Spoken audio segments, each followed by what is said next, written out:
রুদ্র একজন তরুণ ফটোগ্রাফার, ঢাকায় বড় হওয়া ছেলে। ব্যস্ত জীবনের ক্লান্তি আর বাবার মৃত্যু পরবর্তী মানসিক ভার তাকে একেবারে নিঃস্ব করে ফেলেছিল।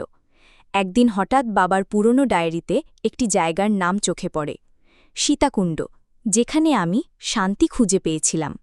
এই লেখাটাই রুদ্রকে টেনে নিয়ে যায় সীতাকুণ্ডে। বাস থেকে নামতেই তার চোখে পড়ে চন্দ্রনাথ পাহাড়ের চূড়ায় ঝাপসা মন্দিরের অবয়ব, ঢেউ খেলানো বঙ্গোপসাগর তার পিছনে। ভোরের আলোয় গুলিয়াখালীর নিঃশব্দ সৌন্দর্য যেন তাকে স্বাগত জানায়। রুদ্র হাঁটতে হাঁটতে এক বয়স্ক পাণ্ডিত্যের সঙ্গে দেখা পায়, যিনি তাকে সীতাকুণ্ডের ইতিহাস বলেন।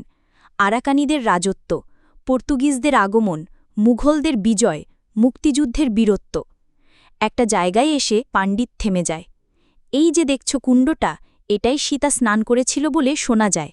জানো, ছেলেটা যে এখানে আসে সে কিছু না কিছু রেখে যায়, কিন্তু সঙ্গে করে নিয়ে যায় একটা উত্তর।